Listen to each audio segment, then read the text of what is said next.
Padre, del Hijo y del Espíritu Santo. Amén. Queridos hermanos, continuamos nuestra meditación, explicación de la fe católica, apoyándonos en el Catecismo Mayor de la Santa Iglesia Católica, publicado por el Papa San Pío X.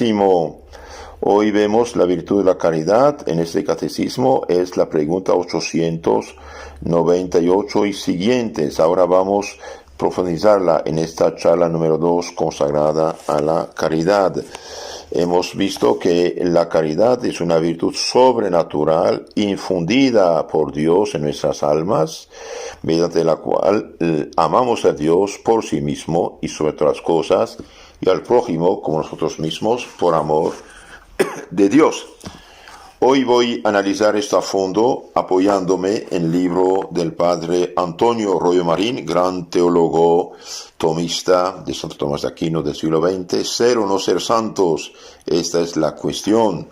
Y también los que tienen el libro maravilloso del mismo autor, Teología de la Perfección Cristiana, ahí tienen en abundancia este tema tratado. Hablando de la caridad, el padre Royo Marín dice esto: la naturaleza íntima de una cosa nos la da a conocer la definición, si está bien hecha. Vamos a dar, en primer término, la definición completa y detallada de la virtud teologal de la caridad, y a continuación examinaremos despacio, palabra por palabra, cada uno de sus elementos constitutivos. Entonces, la definición de la caridad suena así: la caridad es una virtud teologal única, infundida por Dios en la voluntad, el momento del bautismo o el momento de la confesión al recibir absolución, una cuestión bien hecha.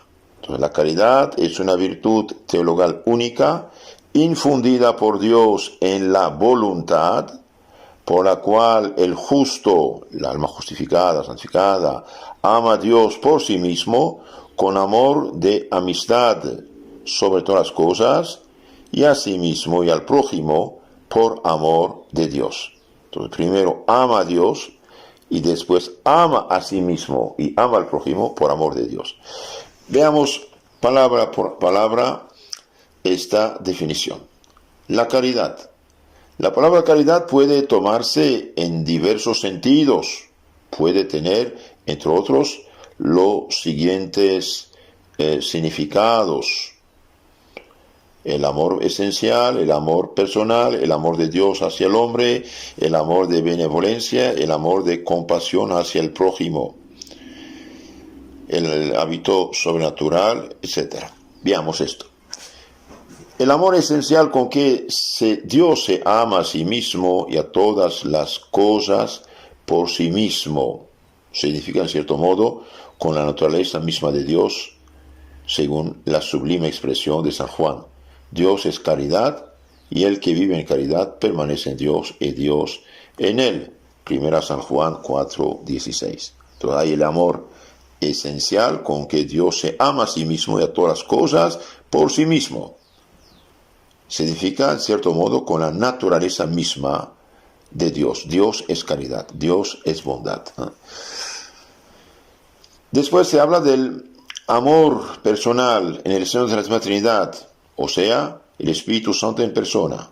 En ese sentido lo usa la liturgia en el himno de Pentecostés: Fons vivus ignis caritas, fuente viva, fuego, caridad. Dios es caridad. Entonces, el amor personal en el seno de la Santísima Trinidad es el Espíritu Santo en persona. Dios es uno, Padre, Hijo, Espíritu Santo.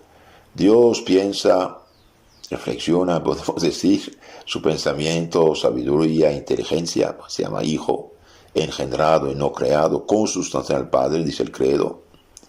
Y Dios Padre e Hijo se conocen, se aman de un amor infinito.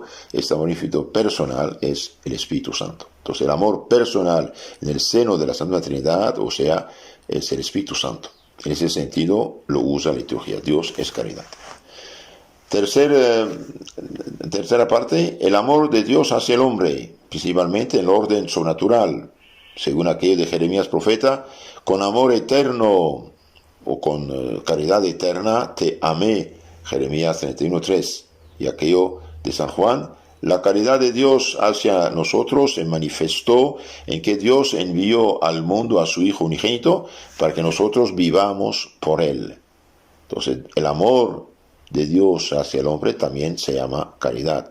Y este amor se manifestó en que Dios mandó a su Hijo para rescatar al hombre culpable y pecador. Es curioso, después del pecado de Adán y Eva, Dios mismo ofendido, en lugar de castigar al hombre, bien le promete un Salvador. ¿Y quién es el Salvador? Es el mismo Hijo de Dios, sabiduría eterna, se encarna para salvar a los hombres. También se llama caridad el amor de compasión hacia el prójimo cuando lo socorremos por amor a Dios. En ese sentido, calificamos de caritativas a las personas limosneras, y la limosna misma es una obra de caridad. Entonces se llama también caridad, y bien la compasión, la misericordia hacia el prójimo cuando lo socorremos por amor a Dios. Porque una persona que tiene Dios da su limosna, y bien porque tiene piedad, porque ama al prójimo por amor a Dios, y Dios manda a hacer limosnas. Cuidado, aunque uno sea pobre, y bien da lo que puede. El que tiene 10 pesos, aunque dé un peso, afecta un poquito, pero no tanto. Entonces, todos podemos hacer caridad con el prójimo. Y hay también el hábito sobrenatural infundido por Dios en la voluntad del que hablamos en la definición de la caridad. En ese sentido lo empleamos aquí. Entonces, aquí la virtud de caridad es un hábito sobrenatural infundido por Dios en nuestra voluntad. Vuelvo a repetir la definición de la caridad. La caridad es una virtud teologal que nos une a Dios. Es una virtud teologal única, infundida por Dios en la voluntad, por la cual el justo ama a Dios por sí mismo, con amor de amistad sobre todas las cosas. La caridad es una virtud teologal única, infundida por Dios en la voluntad, por la cual el justo sí ama a Dios por sí mismo, con amor de amistad sobre todas las cosas, y asimismo el prójimo por amor de Dios. Entonces, esta caridad puede ser el amor esencial de Dios, con que Dios mismo se ama a sí mismo y todas las cosas en sí mismo. En ese sentido, Dios es caridad, y el que vive en caridad permanece en Dios, Dios en él. Es el amor personal en el seno de la Santa Trinidad, o sea, el Espíritu Santo. El amor de Dios hacia los hombres, principalmente en el orden sobrenatural para llevarnos a la salvación. Es el amor de benevolencia con que nosotros amamos sobrenaturalmente a Dios y al prójimo por Dios. En este sentido, San Pablo dice, ¿quién nos separará de la caridad, del amor de Cristo? Si hablando lenguas de hombres y de ángeles no tengo caridad, no soy nada. 1 Corintios capítulo 13, himno a la caridad. Arraigados y fundamentados en la caridad.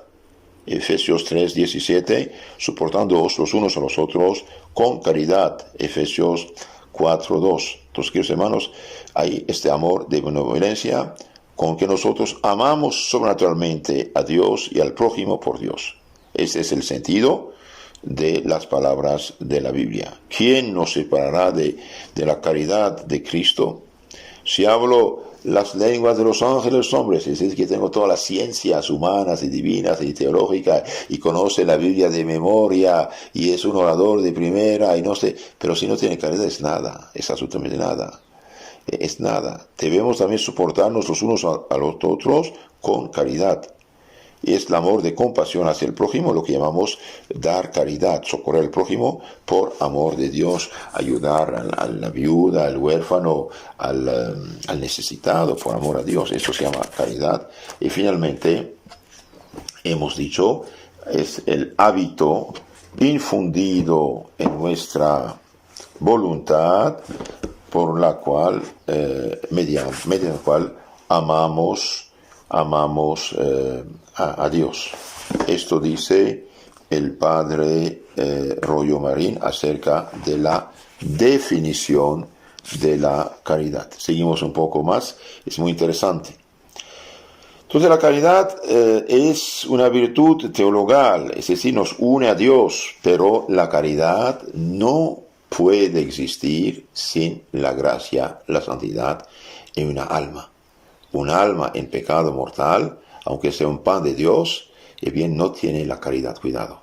Lo que nos hace hijo de Dios y nos salva es la gracia junto con la caridad que hace presente el Espíritu Santo de Dios en nuestras almas.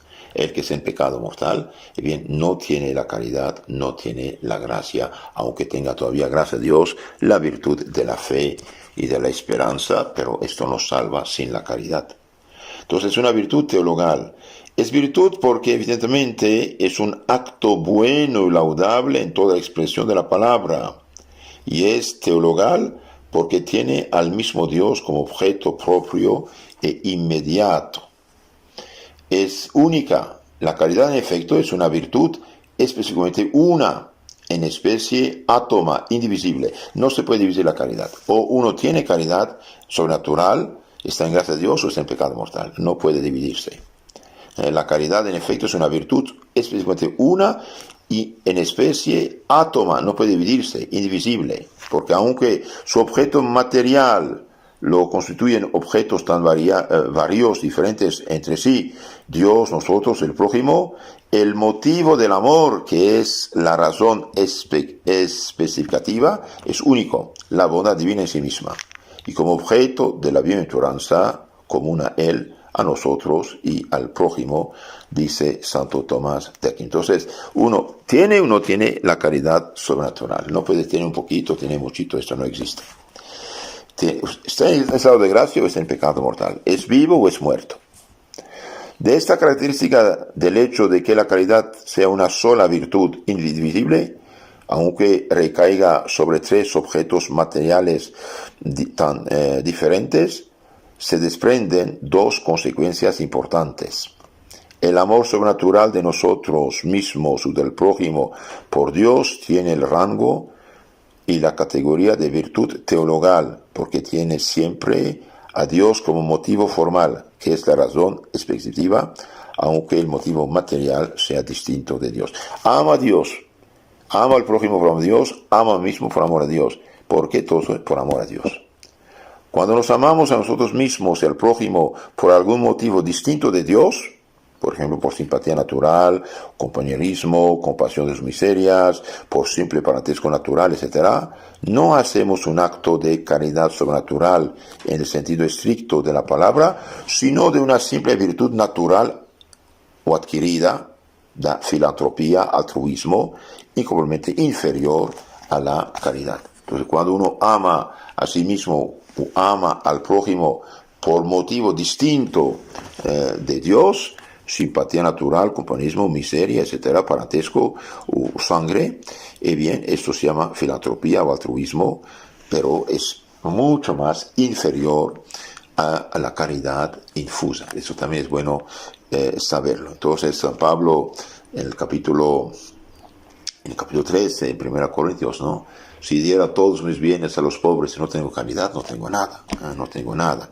Ahora, el que está en pecado y hace obra, digamos, de caridad, en sentido amplio, viene la limosna ayuda en sentido que el pobre reza por él, por su conversión, y obtiene de Dios luces que muevan su voluntad al arrepentimiento, a reconciliarse con Dios y finalmente recuperar la gracia y la caridad o tener la fe, en el caso que no fuera cristiana la persona. La caridad está infundida por Dios, solo Él nos la puede infundir, ya que como virtud sobrenatural el hombre jamás podrá adquirirla por sus propias fuerzas naturales. Dios la infunde en el momento mismo en el que el pecador recibe la gracia santificante por el bautismo o por la absolución sacramental de sus pecados en la confesión y también por un acto perfecto de contrición. Por ejemplo, una persona está en pecado mortal, va a morir, quiere confesarse, detesta sus pecados, se arrepiente de todo el corazón de sus pecados, no hay sacerdote para confesarse, pero quiere hacer la voluntad de Dios, que es recibir el perdón de los pecados, como Cristo manda, y viene haciendo acto de perfección, de contrición perfecta, recibe el perdón. ¿Por qué? Porque tiene el deseo de hacer lo que Dios quiere, es decir, confesarse. Entonces, solo Dios puede comunicar la gracia. ¿Y cuál Dios? El Dios revelado, el Dios Trinidad. No los dioses imaginados por los paganos o por los que no creen en el Dios Trinidad. Los que hablan de Dios y no creen en Dios Padre y Espíritu Santo pueden hacer lo que quieren, pero no tienen nada.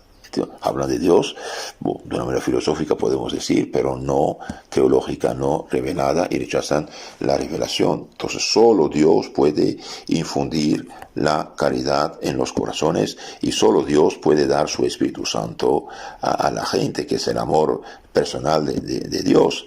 Por lo tanto, todas las sectas que pretenden hoy dar el Espíritu Santo y a desmayarse y hablar lenguas y torcerse y reírse como locos, y viene solo otro espíritu que interviene, el que se hace pasar por ángel de luz para engañar a la gente, y por desgracia las sectas, siendo falsas iglesias, no tienen la porción divina, por lo tanto son obras del maligno y engañan a la gente. Por eso pido a los católicos no hacer caso a esas cosas.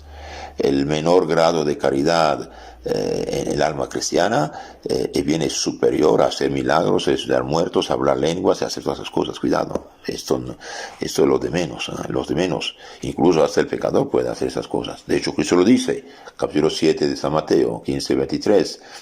Muchos me dirán: Señor, en tu nombre profetizamos, lanzamos demonios, hicimos muchos milagros. Y Cristo dice: váyanse, no os conozco, no os conozco. Entonces Dios la infunda en la voluntad, el momento del bautismo de un niño o de un adulto que se hace bautizar, o en el caso de un cristiano que hizo pecado mortal, se confiesa, y bien, el momento de la absolución de los pecados, o el momento del acto de perfecta contrición, con el deseo de confesarse. Esta caridad se infunde en la voluntad, dijimos.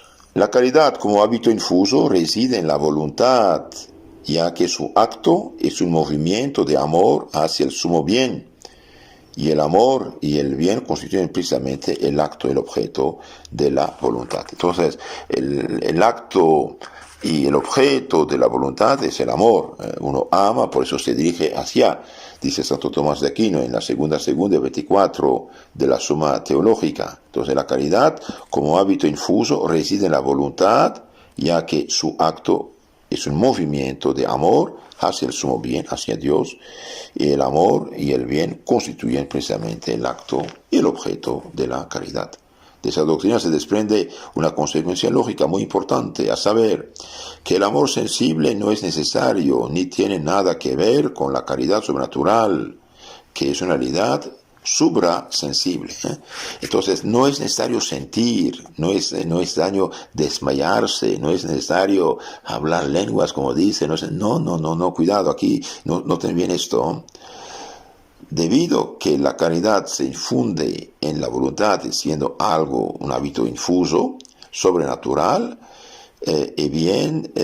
no es necesario el amor sensible, ni tiene nada que ver con la caridad. No es necesario sentir. Aunque no sienta nada, uno puede subir en santidad a alto nivel, como Santa Teresita, por ejemplo, del Niño Jesús. Cabe gran caridad con poco o ningún sentimiento, y gran sentimiento con poca o hasta con ninguna caridad. Entonces no es cuestión de sentir. No puede Dios darle unos dulces al inicio, pero no es necesario, aunque no sienta nada, cuidado, siga adelante. Sin embargo, el amor sensible, los consuelos de Dios son también muy estimables y pueden servir de incentivos para la intensificación del mismo amor divino y para las obras que reclama. Con tal, sin embargo, que de no apegarse a ellos ni buscarlos por sí mismos, lo que supone una especie de gula espiritual, como dice San Juan de la Cruz. Entonces puede ser que Dios dé lo que llamamos consolaciones sensibles. O los da gracias Señor, no los da gracias Señor, pero no debemos buscar esto, cuidado. Y hoy, por desgracia, como dije, en las sectas de origen protestante, bien buscan esas cosas sensibles. Y ahí el demonio puede fácilmente entrar y hacer sentir cosas muy bonitas. Sentir cosas muy bonitas, porque aparte de la voluntad libre que depende de Dios, bien el demonio puede actuar sobre los sentidos del hombre y hacerse pasar por ángel de luz. Cuidado. Entonces, mediante esta caridad o este hábito infuso, el justo, decimos el justo porque aunque la caridad se distingue realmente de la gracia santificante, de ordinario van siempre juntas. Si bien hablando en absoluto, el mismo pecador puede hacer un acto de perfecta caridad bajo el influjo de una gracia actual, que tendrá por resultado la infusión de la gracia santificante en el alma y la virtud de la caridad en la voluntad. Entonces decimos aquí, el justo es toda persona santificada.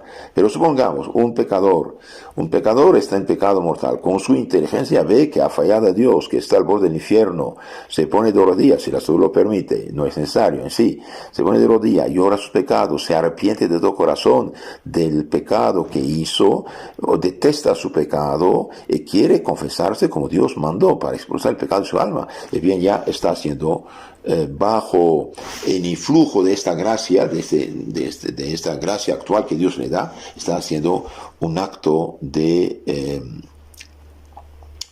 caridad. En ese momento Dios infunde en su alma la gracia santificante y lo hace justo y lo santifica. Y realmente es algo maravilloso. Entonces aquí dice, la gracia no es la caridad, la caridad no es la gracia, pero van juntos. Y bajo el influjo de una gracia actual, hay dos tipos de gracia, ¿no? La gracia santificante, que es algo divino, que nos hace de Dios, y la gracia actual son movimientos que Dios da, y por ejemplo una buena idea, un acto de arrepentimiento, etcétera, una buena lectura hace pensar y impulsa el alma. Entonces cuando una persona recibe esta gracia actual de Dios, bien se arrepiente, dije, de todo corazón, produce un acto de caridad perfecta, y en ese momento Dios infunde en su alma la gracia que lo hace justo. Mediante la caridad, el justo ama a Dios por sí mismo. Por Dios en sí mismo se entiende la esencia divina con todos los atributos y las tres divinas personas. Pero nótese que el objeto formal de la caridad, motivo quo en la terminología de la teología, es Dios en cuanto sumo bien, pero no considerado como objeto de su propia exclusiva bienaventuranza, sino en cuanto objeto de su bienaventuranza y la de la nuestra. Amamos a Dios con amor de caridad, en cuanto la bondad divina, infinitamente amable en sí misma, está destinada además para nosotros. Incuantamente, es decir, empieza a darnos en esta vida por la gracia y consumativamente en la otra por la gloria. Es sencillamente un amor a Dios como amigo. Entonces, esta caridad nos impulsa a amar a Dios. Con amor de amistad, nos hace amar a Dios con amor de amistad. A primera vista parece que no puede hablarse de verdadera amistad entre Dios y el hombre por razón de la infinita distancia existente entre Dios y el hombre. La verdadera amistad parece exigir cierta igualdad o semejanza de naturaleza, dignidad, rango social, etc. Y así ningún mendigo pretende ser amigo del rey o de la persona de alta dignidad muy superior a suya. A pesar de estos inconvenientes, bien la caridad sobrenatural constituye una verdadera propia amistad entre Dios y los hombres. Porque la amistad no es otra cosa que cierto amor de mutua benevolencia, fundado sobre alguna comunicación de bienes entre los amigos. Requiere por lo mismo tres condiciones. Primera, que sea amor de benevolencia, deseando el bien del amigo por el amigo, sin buscar la propia utilidad, lo que sería amor de concupiscencia. Entonces, cuando un amigo ama al amigo por el amigo, sin buscar su propia utilidad, esto de benevolencia. Cuando uno busca su propia utilidad, es de concupiscencia, de deseo. Segunda, que el amor sea mutuo, y la benevolencia recíproca. Tercera, que haya comunicación de bienes. Si faltan los bienes, hay al menos comunicación de corazones. Ahora bien, la caridad cumple con estas tres condiciones. ¿Por qué? ¿Y por qué? Por la caridad amamos a Dios por sí mismo, con verdadero amor de benevolencia. Nos congratulamos de sus infinitas perfecciones, deseamos, procuramos la gloria externa de Dios, el honor y la obediencia, la exaltación de su nombre, y nos dolemos y entristecemos de las ofensas e injurias que se le hacen. Entonces, cuando amamos a Dios, bien, estamos contentos, agradecidos orgullosos de sus perfecciones, procuramos la gloria externa de Dios, el honor, la obediencia, la exaltación de su nombre. De ahí la iglesia hace 2000 años hizo tanto y tanto para mandar los mejores de sus hijos a proclamar el evangelio a los pueblos que adoraban a los demonios, en lo concreto en los falsos dioses. La caridad es amor mutuo porque leemos en los Proverbios 8:17, yo amo a los que me aman. Y en San Juan, el que me ama será amado de mí y yo lo amaré. San Juan 14:23. Vemos en efecto que por una parte los justos que aman a Dios le ofrecen su corazón y todas sus cosas. Por otra, Dios entrega al justo, viene a él y establece su morada en él, y se deja gozar por el conocimiento y el amor con una experiencia inefable que solamente conocen los que la viven y que a vida eterna sabe, dice San Juan de la Cruz. Por la caridad Dios nos muda y transforma en sí mismo, según aquello de San Pablo. El que se allega al Señor se hace un espíritu con él. 1 Corintios 6:17. Finalmente derrama sobre los que le aman deleites inenarrables e infunde en sus corazones aquella paz que pasa toda inteligencia. Filipenses 6:4, y que el mundo no puede dar. Entonces no podemos imaginar lo que Dios comunica a los que aman. El alma realmente se comunica a sí mismo. Realmente el alma en gracia y en caridad es templo, morada del Padre, del Hijo, del Espíritu Santo. Y hay finalmente en la caridad verdadera comunicación de bienes, como aparece claro por lo que acabamos de decir. Y además con la caridad merecemos la futura comunicación de Dios en la patria por la que gozaremos eternamente de Dios visto tal como es en sí mismo. Y entonces la amistad con Dios, iniciada acá en la tierra, será firme, inmovible, sempiterna. Entonces los que en este mundo viven en caridad, en gracia y en caridad, bien verán a Dios cara a cara, esta amistad será eterna.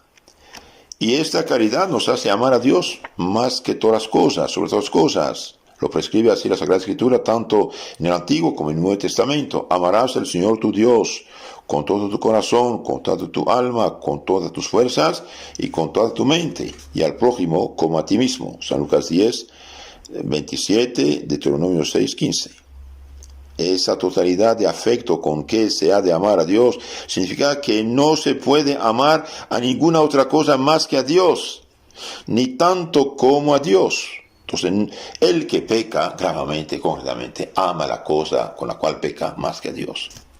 Por eso el pecado mortal, por lo cual el pecador prefiere algún bien creado al sumo bien, es un desorden monstruoso contra la divina caridad, que la destruye totalmente. Entonces, cuando uno peca mortalmente, bien, hace un desorden monstruoso contra la divina caridad y destruye la caridad. Y finalmente la caridad nos hace amar a Dios y a uno mismo y al prójimo por amor a Dios. Con los otros dos objetos a que se extiende la materia de la caridad es uno mismo y el prójimo.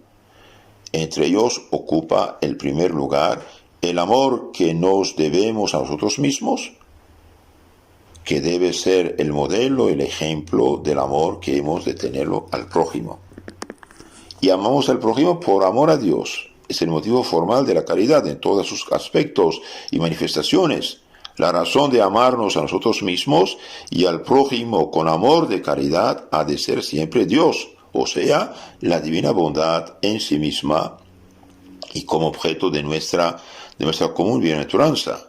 Sin esto, la caridad en cuanto tal desaparece para dar paso a una simpatía o amor puramente natural y humano, sin valor alguno sobrenatural, en orden a la vida eterna. Entonces, queridos hermanos, la caridad, en resumen, es una virtud teologal única, infundida por Dios en la voluntad, por la cual el justo ama a Dios por sí mismo, con amor de amistad sobre todas las cosas, y ama a sí mismo al prójimo por amor a Dios. Ahora, mientras más un pueblo, una sociedad, una familia vive en gracia, en caridad, más habrá paz, tranquilidad, orden, virtudes. Y cuando vive en pecado mortal, por desgracia, hay muchos problemas. Si Dios quiere, en la charla siguiente vamos a insistir sobre la caridad más a fondo. Después veremos las obras de la caridad, las obras de misericordia, que llamamos caridad también, y después veremos los pecados contra la caridad, los pecados contra la caridad, el odio, maldición, escándalo, gravedad del escándalo, la obligación de reparar el escándalo. Y también otro pecado contra la caridad es la cooperación al mal. Que Dios los bendiga, la Virgen Santa los cuide. Rezar, hijitos, rezar, no hay de otra. Pedir a Dios ayuda, misericordia. Si estamos en pecado, cuanto antes salir del pecado, haciendo un acto de contrición perfecta con dolor de haber ofendido a Dios, se firme el propósito de corregirse y confesarse cuanto antes. Si está en pecado, confesarse cuanto antes, o al menos hacer este acto de contrición mientras no se puede confesar debido a esta peste. Y si están en gracia, bendito sea Dios, cuidarse de no exponerse. Un solo pecado mortal destruye la caridad, destruye la gracia, expulsa el Espíritu Santo y transforma el alma en una morada de Satanás, en lugar de morada del Espíritu Santo.